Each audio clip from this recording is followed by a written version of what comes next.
The meeting has been going for 20 minutes, and you have the answer. You knew it before anyone asked the question.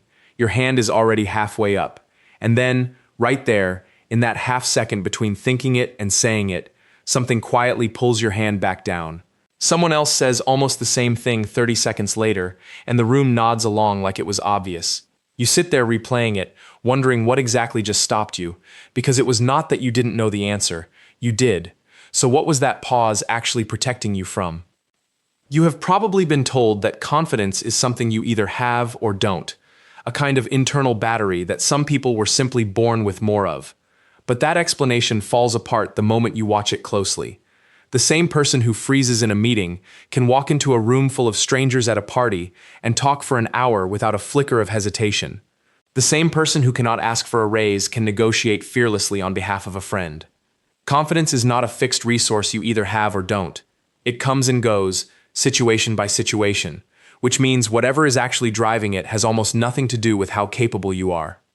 Here is something you can use starting today, before we even get into why this happens. The next time you feel that pullback moment, the hand halfway up, the sentence half formed, do not ask yourself, am I confident enough to say this? Ask a smaller, more honest question instead. Is this true, and do I believe it?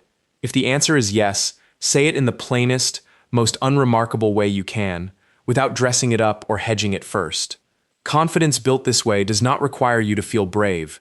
It only requires you to stop waiting to feel brave before you speak. That tip will help you tonight. It will not explain why the pause exists in the first place, and the reason is stranger than most people assume.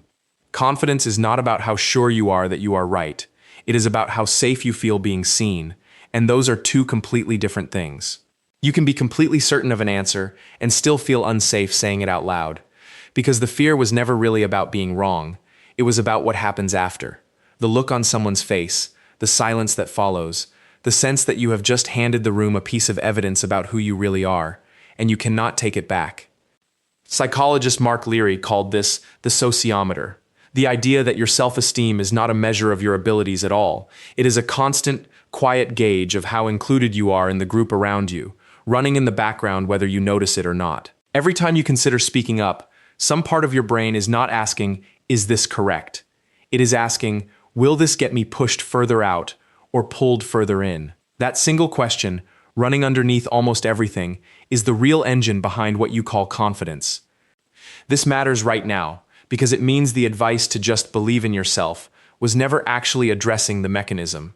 You can believe in your own competence completely and still hesitate, because the fear was never about competence, it was about belonging. Trying to fix a belonging problem with a competence pep talk is like trying to fix a leaking pipe by painting the wall a nicer color. It might look better for a moment. It does not touch the actual leak. So if confidence is really about safety and belonging, what is it that confidence is actually afraid of? This is the part almost nobody says out loud, and it reframes everything you have believed about the people who seem to have it. Confidence is not afraid of failing. It is afraid of being fully seen and found, in some way, not enough, and then having nowhere left to hide from that discovery. As long as you stay quiet, stay vague, stay hedged behind, I could be wrong, but you keep a kind of emergency exit open. If it turns out you were wrong, you can always say you weren't really sure anyway.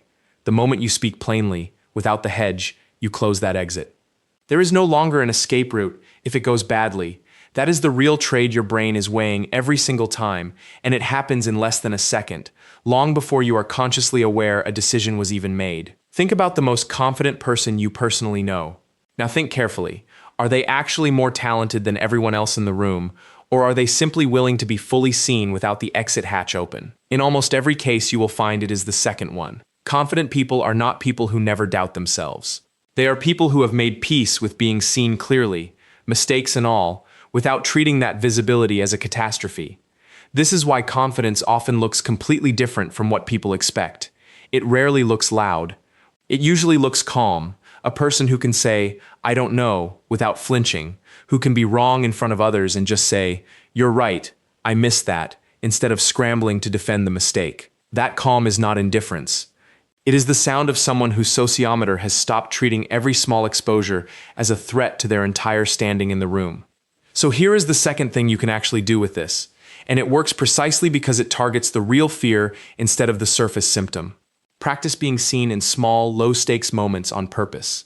Say the plain, unhedged version of your opinion in a conversation that does not matter much.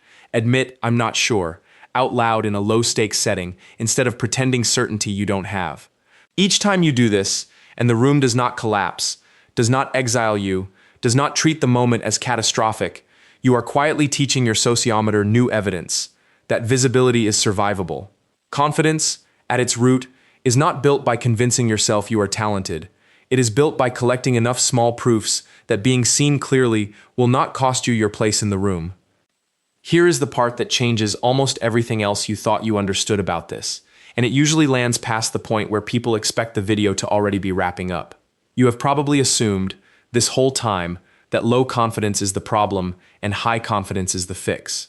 But there is a version of confidence that is actually just as fragile as having none at all, the kind built entirely on other people's approval. If your sense of safety depends on the room agreeing with you, admiring you, validating you, then you have not actually solved the sociometer problem. You have just made it louder and more demanding, because now it needs constant feeding to stay quiet.